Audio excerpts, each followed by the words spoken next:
When you hear what I've got to say, I'm sure you won't be able to turn your head away.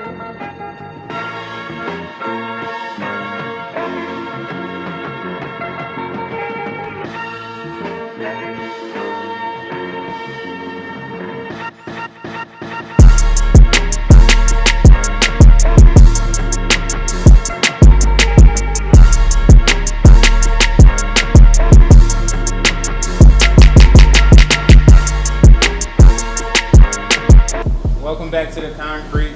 It's Malcolm Reed, your host. I have another special guest this episode, a very special guest.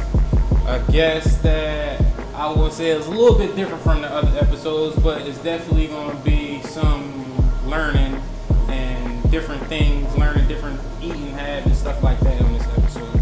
I want to introduce my special guest, Brittany Carter, B For Real 610, vegan chef extraordinaire. Do I come on here? Yeah. Hey, do I get clips?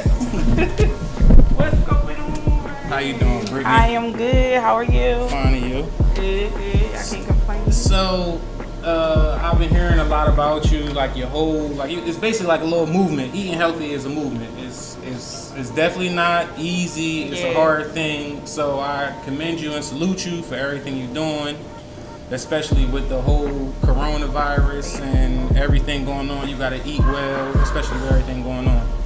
So I want to start it off with an icebreaker. Okay. You ready? You sure you're ready? I'm ready. I was born for this. Okay. If you could eat one meal for the rest of your life, what would it be and why? It would be soup. It would be soup. Any stew that's like veggie based or plant based, I would eat.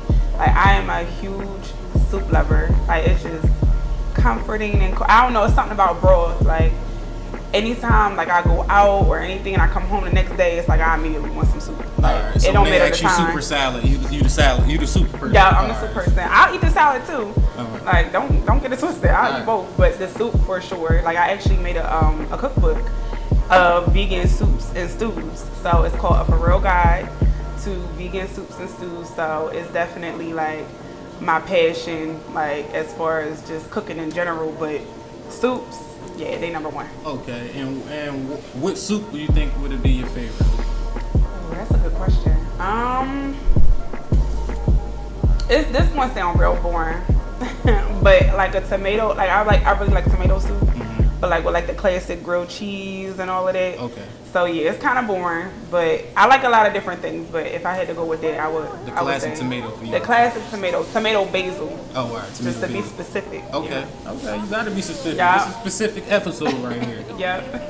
All right. Where you from in your upbringing? So I actually grew up at Eddystone. So a lot of people don't know that when they ask me where I'm from, like they think I'm from Chester or they think I'm from Philly. Just because like my family is here, so I spent a lot of time here. But my mom actually moved to Eddystone. So my entire upbringing, like I went to Eddystone Elementary, Ridley Middle, Ridley High School. And then of course, when me and Naj got together, I was actually living in Prospect Park and then moved to Chester. But my upbringing was just really like Eddystone. Like it was real Eddystone. But it was just a mixture because it's like I went to a predominantly white school, but you know, you got out of school and you go to Chester. So it was just like I had a mix of both of the worlds. So I definitely see more of Chester now that I live here. But coming up, it was two different worlds. You might be the first person I ever met claim Eddystone. Yeah, and it's so crazy because when I used to say that, like when I used to be embarrassed. Nah, like, you not be embarrassed. No, but when I was Eddystone. younger, now that I'm older, I realize like no, it's nothing to be embarrassed about having a good upbringing. Exactly. But when you are a child, like you made to feel like condemned about where you grow up if it's not considered hood, like, or if it's not considered like you was in the trenches. Right. So you kind of don't got like no street credibility when you younger, because they just like, you want the Ridley, like you don't know nothing, you don't know this. But it's really like where you grow up really doesn't define who you are as a person. It just means that I ain't had to struggle as much, but I should be proud of that. And it was like when I was a kid, I was made to feel like I shouldn't be proud of it. Okay. So growing up, who inspired you? Not cooking, but who inspired you? Like I know, like it's somebody along the line that inspired you to do what you do. Yeah. And who was it? You know what? It's crazy because I can't think of no one person in particular. What I will say is that I had a lot of positive reinforcement, like as a child. Like my mom really instilled just positivity into me and helped building up like my self-esteem and just really being overall supportive of anything that I did. Like my family, like they are overly supportive of me, and I just had a lot of positive reinforcement. Just no matter what, like everything I did, people were like, "You're doing great." Like I could just be like writing my name, they be like, "Oh my God, like this is amazing." And the crazy thing about that, when you're younger, you take stuff like that for granted, but when you get older, you be like, "Wow, like that's why I am the way I am." Yeah. And it really helped build my self-esteem. Like I'm very secure with myself. Like I could walk to the beat of my own drum. I don't feel the need to like follow the crowd or the social norm. Just because growing up, I was able to express myself, and I always had that positive reinforcement no matter what I did. So I would just say I was just inspired from constantly having that positive reinforcement. It gave me motivation to continue to be me and do what I wanted. Okay. As far as school, where did you told me you attended Ridley, right? Ridley, yeah. Where did you go to college, or did you go like culinary arts school? So like that? what I did, I went to, it's so crazy because looking back on college, it's like nothing compared to like what I'm doing now. So I originally went to school for criminal justice. Okay. I was actually studying to be a probation parole officer. Okay. And somewhere down the line, I was just like, this is not what I want to do. And because at the time I was working for a bank, I was like, you know what, I want to go into accounting, in like finance. So I started doing that, but it just like, college, like you really not kind of like doing what you want to do. You kind of just picking for some people, not for everybody, but for some people, you kind of just picking something to have something to get a degree, but it's not necessarily your passion. So in doing it, I just realized it just wasn't what I wanted to do. So I started off at community. I actually was supposed to go to a HBCU, but I didn't have the funds to go, and I was going to have to like slave to stay there because I wanted to go out of state, and I was really like hell bent on going to the school. Right. So when I wasn't able to go, I was just like, you know what? I'm not going nowhere. Like I'm not applying for no other schools or whatever. And I ended up going to the community, which I'm not mad I did because I saved money. Right. So I went to Delaware County, and then I transferred over to Westchester. So I did get my associates, but I didn't finish out my bachelor's because I just realized, like, I just felt like it was a scam. Like, I just started to feel like it was a scam. Yeah, I graduated from college too. Went to a black college, Dale State. It's a scam. Okay. Yeah, it's a scam. So as far as like cooking, what made you start cooking? So it's crazy because I always like cooking. Always like that. I've always been a foodie. I've always been somebody that like different types of foods, different cultures. Like I've never been a picky eater my entire life. So with the whole vegan situation, it was just like I love the creativity behind cooking because you really could come up with your own concoctions. It gives you like the freedom to kind of play with different ingredients. Hold up, don't give them too much sauce. You're giving them too much sauce already. We gonna get there. We gonna get there. But with cooking in general, I'm a foodie. Okay. I enjoy food, so naturally I enjoy cooking it too. Okay. And in your family, who was the one that really taught you how to cook? Because I know we all got that person that want to stand over your shoulder, want to really critique everything you make and type people. My mom helped out a little bit. If she was here, she would say she taught me everything I know, but I ventured off on my own and dibbled and nibbled. But she did teach me stuff like just like the basics, like different things. One of my uncles was like a really big cook. Like he would make stuff from scratch. He made pies and this, that, and the third. So it was a lot of like just home cooking and stuff like that. So I would say between like my mom and my uncle, I would definitely see people, making stuff from scratch. Like my mom used to bake from scratch. She don't cook at all anymore. Can't get her in the kitchen, but why would you cook and your daughter the chef? Like she like my kid is grown. Yeah. Like they are grown. I don't need to cook. So yeah. But yeah, basics, my mom for sure. Okay. Like So you're so what you call yourself a chef, right? You're a chef, or what would you call? What do you call, like, what would you want the people to call you? I would call myself a seasoned home cook. That's what I would call myself. I don't call myself a chef only because, like, I don't know, because I didn't go to culinary school. So I kind of don't look at myself as a chef. I know you don't have to go to culinary school. I didn't go to school for mass communications either, and you see what I'm doing, right? This is true. Yeah, this is true. I don't know why I don't call myself a chef. Like, for me, I have such high standards for a lot of things. So, like, if I feel like I'm not meeting that standard, I'd be like, no, you can't call me that. Like, when you was like, introduced, I'm like, I'm just Britt. Like, okay. I'm just Britt. I understand the humble. I'm really humble. I'm extremely humble. Like, I'm overly that. humble. So, yeah, I'm just a seasoned home cook. People won't call me that. Okay. So, since you don't call yourself a chef, it's like all these cooking shows and stuff like that on TV. What cooking shows do you watch? Now, I do love MasterChef, specifically the home cook edition, because, they take regular people. Like, when you watch a lot of other cooking shows, they be using, like, ingredients you probably never heard of or not easily attainable at your local supermarket. Right. So it's just like, But when they had the home cook edition, I'm like, oh, all right, bet.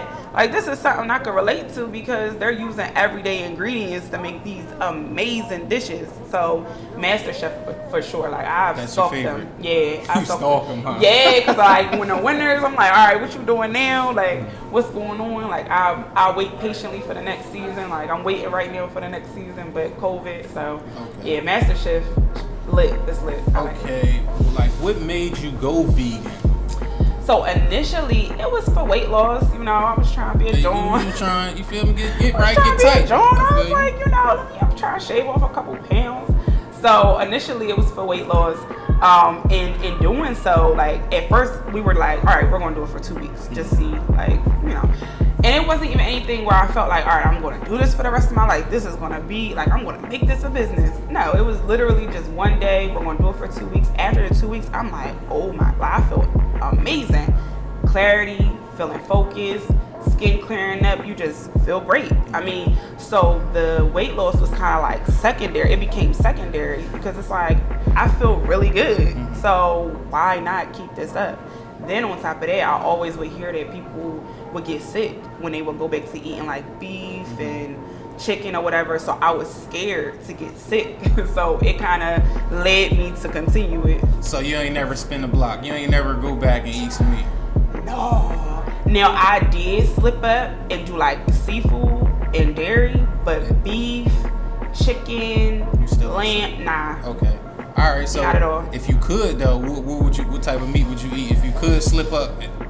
If I was to slip up, you know what? It's crazy because I was never a huge meat eater to begin with. But if I was, I did used to enjoy a good steak from time to time. So I would say steak, a nice medium steak. Oh, okay. Yeah, ain't nothing wrong with that. But keep fighting. You keep yeah, strong. Like I don't even have any I don't have any cravings. Oh, okay, that's good. No. All right. So what was your? Oh, I already asked you that. Like basically, your inspiration for going vegan was just the weight loss. And yeah, it was definitely the weight loss and just the overall, just because it's tied into a healthier lifestyle. So it's like regardless of where you are in your life, everybody want to be healthy. It's just whether or not you got the discipline to actually do it. Yeah, it's hard. But we all want to be healthy. It's just it takes a lot of effort. Right. But that was my overall initial goal. All right. So eating healthy is so hard. So how do you make sure during your process that with every meal you eating all the right nutrients in every meal? So I would definitely say, like, I tell everybody this, like, I'm not a licensed nutritionist. So for me, I just tell people like what I do. And for me, it's a balance. Like, I am not perfect. I'm not sitting there counting calories at every meal. I'm like, hold up, let me get the iron. Wait, I need some B12. Like, it's not like that. It's just, all right, I know what I like. So if I'm going to have something that's like a meat substitute, then yeah, I'm going to throw some spinach in there. You know what I mean? All right, I don't want to overindulge on carbs today, so let me get some cauliflower rice, or let me get some sweet potatoes because I know that they're more complex carbs. So I'm not overly strict about every single meal, but I definitely keep in my head like, all right, I ain't have no greens today. Let me drink a green juice. Right. So it's just having that balance and being conscious of what you're putting into your body, because what a lot of people don't do or don't think of food as is fuel. You know what I'm saying? So it's like, all right, I'm feeling a little sluggish today. Why? because I probably had something I wasn't supposed to eat. So it's really just having that balance and just being conscious, but also being educated on what your body needs. Right. You know what I'm saying? So it's a little research that is involved. So what do you think is like the key to eating healthy? Like the key? Because I know you said like it's different with you, so everybody probably got a different thing that keep them going. So what you think the key is? Honestly, just to piggyback off that is just to really find what works for you. I feel like the problem with eating healthy, a lot of people see it as a chore. Mm-hmm. A lot of people see it as, dang, all right, I can't have this pizza, or dang, all right, I can't have this cheesesteak.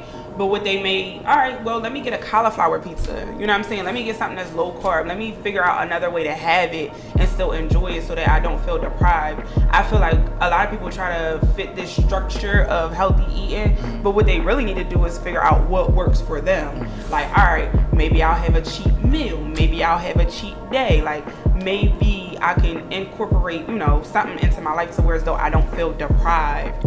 And when you start looking up stuff and you try to fit this mold of what healthy eating looks like, Get discouraged. You get discouraged because it may not be the same for you. Like, it may not be. So maybe you need to start gradually. Maybe you need to, all right, today I'm going to make sure for sure I'm eating healthy breakfast. For sure.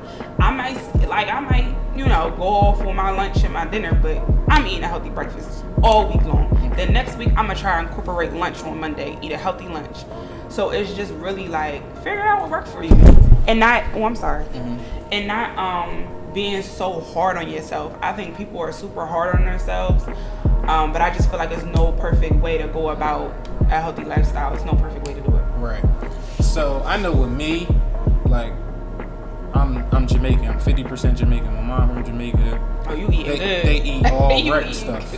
So like that's what I was born off of. So when I was growing up, that's what I was used to. So when I would start playing sports, I was still working out and everything, but eating that. Mm-hmm. Now I'm paying for it. Yeah. So now I'm trying to like get into the whole eating healthy. I'm trying. Listen. Right. I'm not gonna be you. I'm not there yet. Far from it, but I'm trying. I'm going to the gym, making sure I eat certain things every day, stuff like that. Just trying to get my process going. But that's why I tell people like, do what works for you, because you gotta figure like, all right, I just turned 30, so basically I spent 25 of my years eating the way the typical American eats. So you gotta understand that you're undoing 25 years. Typical American. Typical Black American. Let's be clear. Right, the typical Black American. So I'm eating the way the typical Black American grew up eating. Right. So you undoing 25 years, and that's just me. Mm-hmm. We're not talking about anybody that's older than me. Right. So you undoing 25 years of what you've been taught. That's hard. Right. So you gotta be easy on yourself. You gotta give yourself time. Right. It's not going to happen overnight. Like, you know, if you just want to have a bad day and just throw the whole diet or throw the whole lifestyle in the trash, no, you're going to start with the next meal and pick it back up and try to do better the next time. Yeah, that's with anything. You know, so it's just doing what works for you, being patient with yourself, not being super hard on yourself, and taking it one day at a time. Like, that's my number one advice. Okay. So you have a child, right? I do. Okay. So with a child, how does it go? Like, you got a child, kids want what they want. How do you do that? What I tell people, because a lot of people look at me and be like, oh my God, he eats this, oh my God, he eats that. He is a child. He does not know what he likes. So it's not hard to steer him into the direction of eating the way we eat, because at the end of the day, he only gonna eat what we give him. True. So he can't say, oh, well, I only like, I only like chicken nuggets. Yeah. He's never had a chicken nugget. It might be easier than I thought. That would actually be harder. Hard, I think it's harder for an older child. Oh, okay. So if your child is 5 and you decide today, all right, you know what, we not eating meat no more. Your 5-year-old will look at you and be like, no, I said chicken nuggets. Mm-hmm. So it's harder for an older child, but because I was already in this lifestyle when I had him, it's just like, I'm just gonna feed him what I eat. Mm-hmm. So people look at him like, he eat peppers, he eat avocado, yes, because that's what I gave him. Okay. And he don't know any different. Right. So it's just making sure. And then on top of that, like, another tip that I received just as a parent is like, when sometimes I'll give him something and he be like, like he'll shake his head or he won't open his mouth, but like his pediatrician was like, just try again. Like, he may not like it that time, but come back again. And it has worked every time. Like, I may try, like, when he open his mouth, I pop it right in. Because he don't know it's not good. Exactly. He just thinks it's not good. Yeah, I don't even think about that, because as kids, they just want, basically, they want anything somebody else says. So I thought that would be a little bit harder than A little difficult. Yeah, it's so simple, huh? Nah, he gonna eat whatever we eat. He see, child, we be sitting there eating. Here he come, feet low pattering. He want whatever we eat. He don't care what it is. He don't even know what it is. Yeah, you know, he's only one. He just curious. Right. So you start developing that palate. You start broadening them horizons, giving him a wide array of food. Like, I tell people, like, I'm gonna have that 5-year-old that's gonna be eating sushi, because that is, you know, you're just teaching them what you know, and if you steer them in the right direction, that's what they're gonna eat. And that just like helped being like knowing the culture, different cultures and stuff like that, eating like that put them on to stuff more, a little bit more quicker. And I eat a lot of different stuff. Like, it's crazy because when I did, like, I would do events where I did like vegan soul food or whatever, and I remember one time the guy said to Nash, like, oh, you be eating good at home. And he was like, man, she don't even cook this at home. Oh, he put you out there, right? He put me out there. But realistically, I just don't eat soul food like that. And people find it crazy. Like, even when I was eating meat, people like, yeah, you probably tearing that fried chicken up. And I'm like, I don't even really eat fried chicken. Like, I'm just really not a huge soul food eater. Like, I like a bunch of different stuff. Like, I tear up some, like, before I stop eating meat, Jamaican food. What? Like, crucial. Like, I eat Ethiopian, child, Vietnamese. Like, I eat a lot of different things. So it's just, soul food is like basic to me. It's your last resort, basically. Yeah, it's real basic to me. So what would you like for the people that don't understand? Because I even have a problem with this. So what's the difference between vegan, how you tell it, vegetarian and plant-based diet? Okay. So with vegetarian just means you don't eat meat. So you may still have dairy, you may still eat eggs, you know, you may still eat other animal byproducts. You might still have honey, but you won't necessarily eat a steak, or you're not going to have, you know, any chicken or anything like that.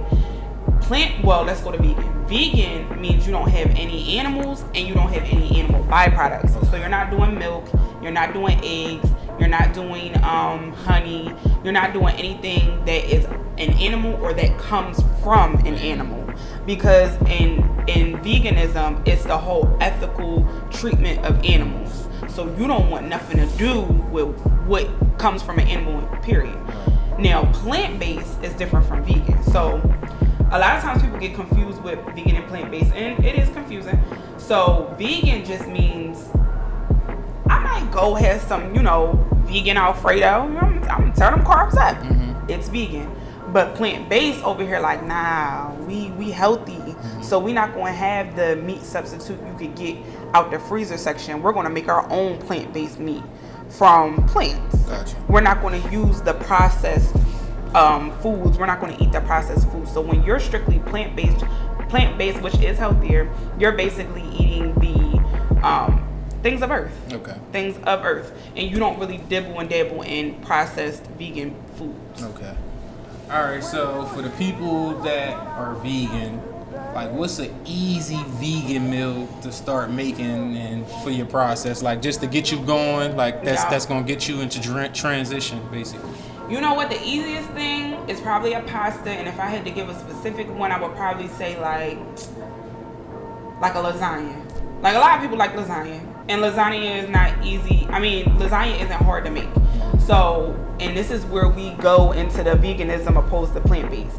So for me, I kind of became big just because I was helping the transitional vegan. It is very hard to jump from eating everything you were eating to being strictly plant-based.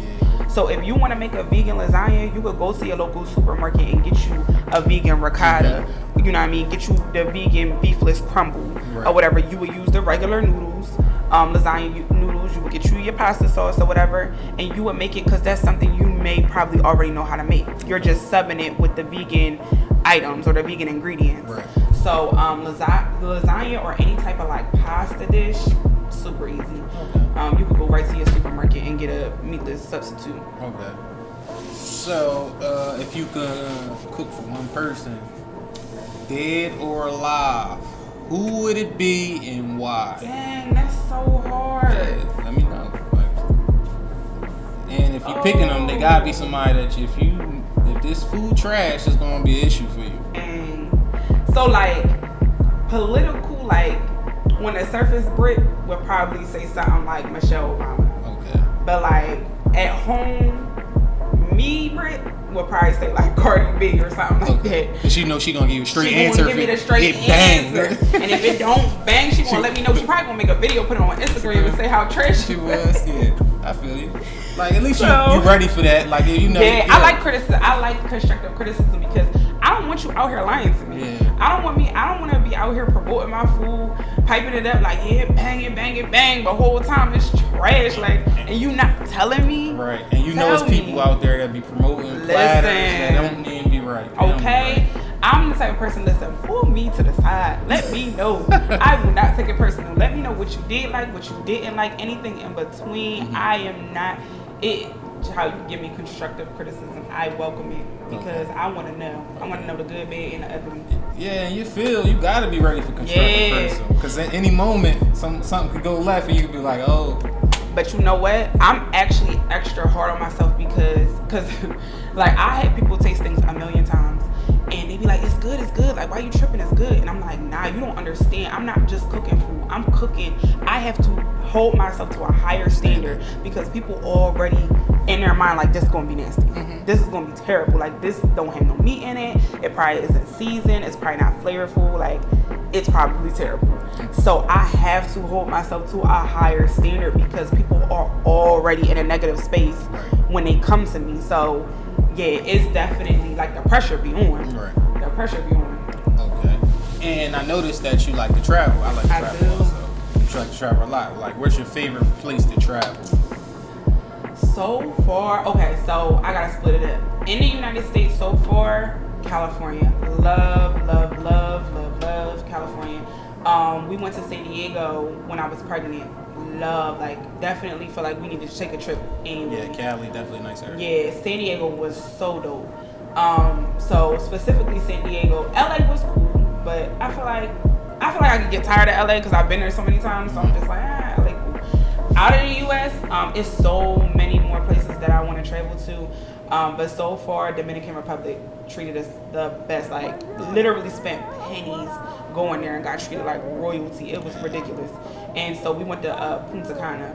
Had the time of our lives, and not just like going out partying, but like really seeing just the island, the culture and stuff like that. Really being able to experience the culture and seeing the sights. Like, it was extremely dope, and we were there for a good amount of time, so we got a chance to do a lot. But yeah, so far Punta Cana, but I definitely want to travel overseas. I want to get some overseas countries under my belt, because so far it's just been pretty much the island. Mexico, I've been to Cancun a couple times, but want to travel overseas. Okay. So if an opportunity came and somebody offered you like a big production company or something like that, they offered you a show, but you had to move and take your business there, where would it be? It would be LA, or would it be somewhere else? You know what? For business purposes, I really, really like Atlanta.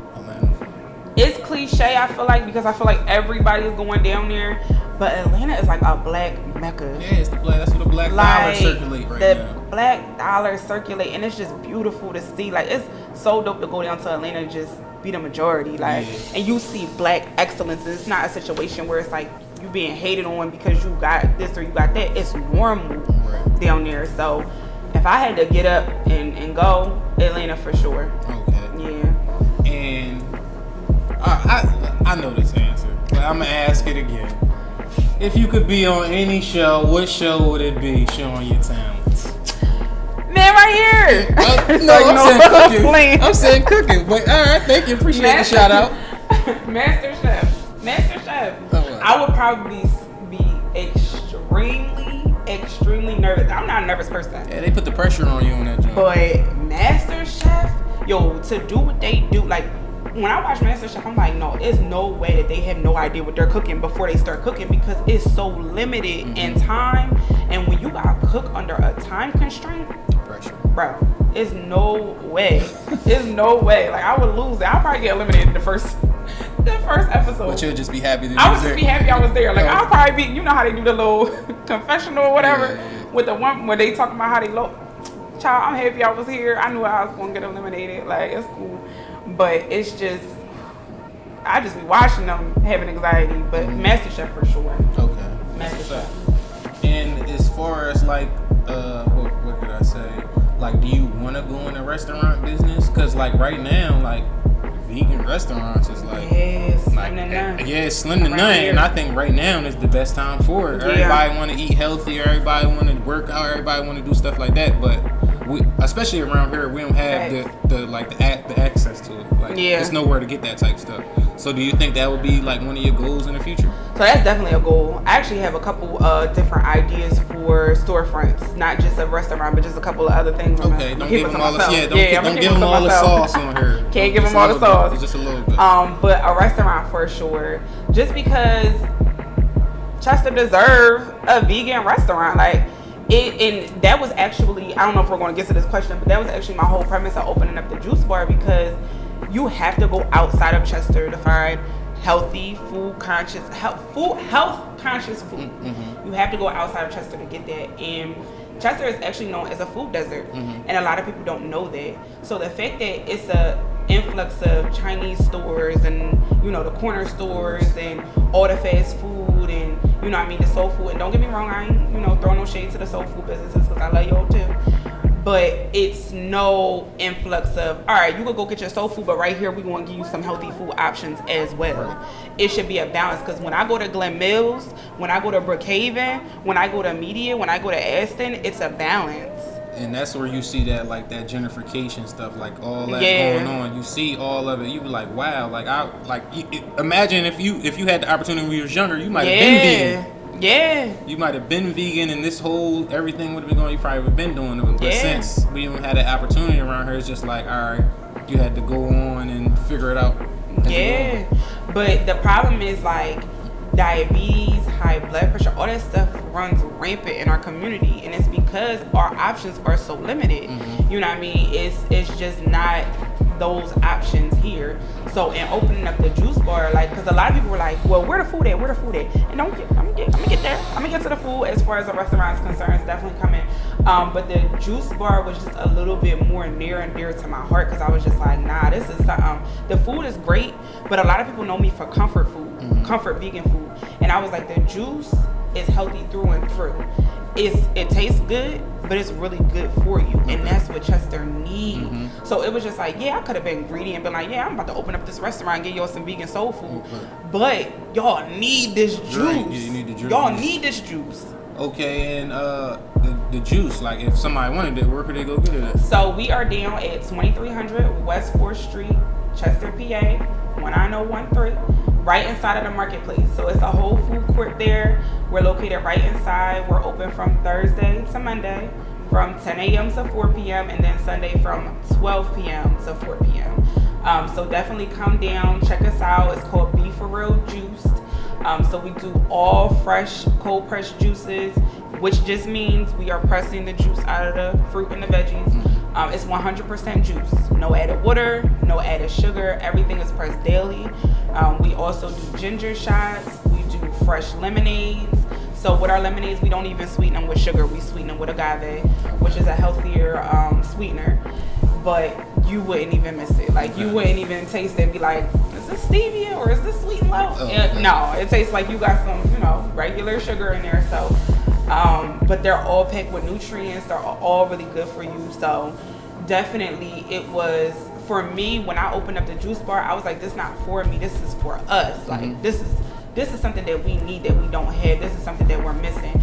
And not to say that other people weren't doing juice, but as far as a storefront is concerned, you could come in, you can ask questions, you could get educated or become educated on what you may not know concerning, like, different nutrients and what the different foods could do for your body. So it's just been dope so far. It's been dope.